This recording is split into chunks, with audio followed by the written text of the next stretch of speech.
My ex-wife cheated on me and swore on our daughter's life to cover it up, and now after 6 years of no contact, she's begging for a healthy co-parenting relationship. So I found out my ex-wife, 37 female, cheated on me, 37 male, 6 years ago when I discovered her in a 4-month affair with a married man. We share a 15-year-old daughter together and co-parent exclusively through my sisters, or email. I found out because the affair partner's wife sent me all of the pictures and videos that they took of them cheating on us with his phone.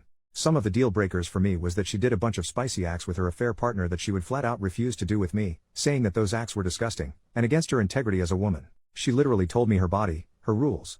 Before presenting her with the evidence I had given her a chance to come clean. However, she gaslighted me. Even swore on our daughter's life. I told her if you had any integrity, or respect for me at all you would tell me the truth right now. She held firm that I was crazy and making wild accusations with no facts. So I then present the facts. When confronted with the evidence, she broke down and looked me in my face and said she is a piece of crap and knew her betrayal was beyond disrespectful and ultimately something I would never forgive. I told her going forward under no circumstances except health, safety, and the life or death of our daughter should she contact me. We divorced soon after. Fast forward 6 years later. Last month my daughter asked if I would attend a dinner that she was cooking to prepare for her baking and cooking competition coming up. I of course agreed, but the kicker was her mother, my ex-wife, would be there too. She knows why we divorced and accepts that I've gone no contact with her mother. Mind you, I haven't seen or spoken to my ex-wife in close to 6 years. At the dinner some of my former in-laws and ex-wife were there, as well as my sisters and myself. My daughter's food was delicious and everything went pretty smooth. 1 week after the dinner I received a phone call from my ex-wife that I obviously answered because I thought something was wrong with our daughter. Nothing was wrong with our daughter, but my ex-wife wanted to sincerely apologize for her actions in the past and the damage she did to break up our family. She said that our daughter almost had a breakdown with the fear of her asking me to be in the same place as her and that our current dynamic is not healthy. She wanted to know if was there any way to healthy coexist for future events with our daughter. I did not interrupt her and let her finish what she had to say. When she finished talking, I responded by saying no and discontinued the call. Here is where I need advice. My sister told me my ex-wife is truly ashamed and sorry for breaking up the family and just wants a healthy environment for our daughter. My sister tells me to move on and to think about our daughter's mental health. I reminded my sister that what value am I in my daughter's life if I am unhappy? My ex-wife does not make me happy. So I need an unbiased opinion. Should I forgive my ex-wife and move on to build a better co-parenting relationship with my wife for my daughter's sake? Update 2 days later, I spoke to my daughter, 15 female, yesterday and what she had to say was an eye-opener. She told me that she knows that I love her and would do anything for her so she doesn't want to take advantage of my love for her for me by making me do things I normally would not otherwise do. She says her mom is struggling with sadness sometimes and tells her all the time that your father is not ever going to move past hating me, which makes it hard for everyone else to stop judging her for her past as well. Apparently my ex-wife is venting her grievances with our daughter because she has so few friends. My ex-wife lost a majority of all of our childhood friends, as we all grew up together. None of the husbands want their wives hanging out with her due to the fact that she used girls' night as an excuse to be with her affair partner, and some of the wives knowingly and some unknowingly covered for her. This caused a lot of drama.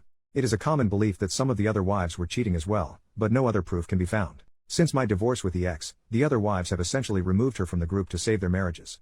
Anyway, my daughter also explained to me that she missed our family being together if she was being honest, but understands that me and her mother love her. She then asked me about forgiveness, and then about unforgiveness, things people cannot be forgiven for. I told her that is ultimately a standard you have to set for yourself. It comes from the morality and values you have within yourself. I explained that sometimes you can dislike the actions, but not dislike the person, and sometimes you cannot unassociate the actions from the person. Then I gave her an example. Joffrey Baratheon from Game of Thrones. She hates him with a passion. I said her mother is someone whose actions I cannot unassociate with her. I said it doesn't mean she is a bad mom, it just means she is someone who I cannot disassociate with her actions. As a result, mine and her relationship can never be the same. I then told her just because someone says sorry, that it doesn't mean that everything is okay. Unfortunately some actions have consequences, and in her mother's case her actions are a part of who she is as a person. My daughter then asks me if I have ever forgiven someone who has hurt me before, and I said yes. I have forgiven a lot of people. Forgiveness is a very important quality to have as a person.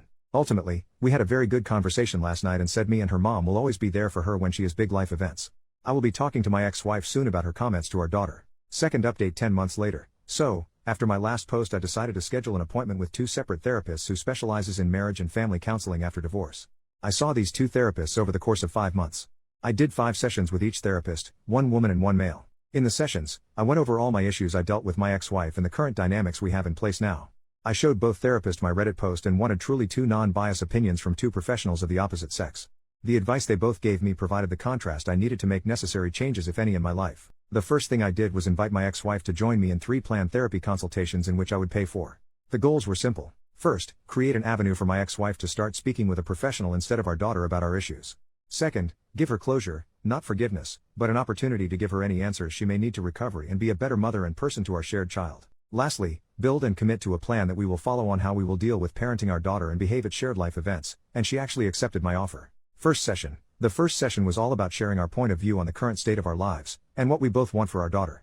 I shared that I am currently enjoying my life as my professional and personal life are flourishing in the sense that I have achieved balance, joy, and core life goals and accomplishments are being met. For my daughter, I shared that my goal is to ensure that she is happy, enjoys her childhood, feels loved, and understands the value of self-respect and commitment to core values.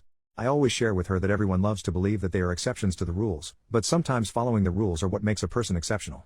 Having a clear sense of what is right and wrong and behaving in that fashion is very important to who you are. I shared my biggest regret in life would be if my daughter turned out like how her mother used to be 7 to 8 years ago. It was brutal saying this in the session, but I truly believe and fear this. My ex-wife then shares the current state of her life. She is very passionate about her career, interior-exterior designer. She quite literally turns houses into homes. She shares that she is currently working on herself because her past few relationships ended poorly because of her baggage from our marriage and divorce has made her very afraid of commitment. She also wants our daughter to be happy, loved, and a hard worker.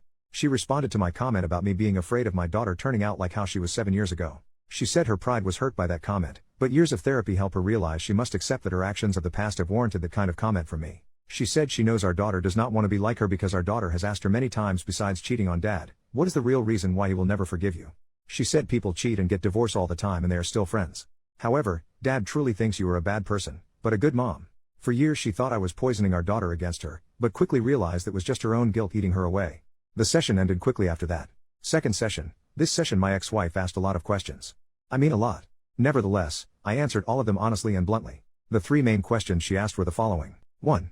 How did I heal from the wounds that she caused, and what advice could I give her as she is still trying to heal from the wounds she caused herself? I explained that the damage she caused wasn't like a stab or a cut wound that you could stitch back together. I said her damage was more like she amputated a limb from my body. My recovery wasn't focused on healing, but rather on how to walk, lift, or learn how to eat with my feet because I no longer had hands. I recovered from what she did by reteaching myself how to not be defined by my disability, become a victim, but more importantly gaining strength from it. I ended by saying I am still recovering, there is no healing this wound, the leg is gone. I said my advice to her would be do not amputate your next partner. Stop focusing on healing and start prioritizing recovering from the damage you caused.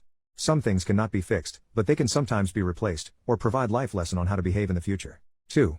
How can she replace what she has broken? I reply by giving an analogy. When a woman has a miscarriage, she doesn't replace the child she has lost when she has another baby. She values the life of the child she is because she knows what it is like to lose a child or not have a child at all. She doesn't replace what she has lost, she has to use her previous loss as a vehicle to find love in what she is now. I reiterated that she cannot replace or fix this. Her actions are permanent and cannot be undone. She must recover and use her experience to be better next time. 3. Is there anything she could do to allow us to be friends again? I replied by saying no. However, her being a great mother to our daughter and showing her how to recover from making the mistakes she made in her past would go a long way in making sure our shared interest is met. I explained there is no scenario in which I can give you forgiveness, because it is not a gift I can give. This gift must come from yourself. I cannot be responsible for your happiness or forgiveness. 4. Would you allow me to keep trying? I respond sure. Last session, we made major agreements. We came to an agreement that I would allow her to contact me outside of emergency if she agreed to not speak about our relationship with our daughter. Please let her be a kid. She can call me directly if she wants to coordinate vacations, holidays, or gifts.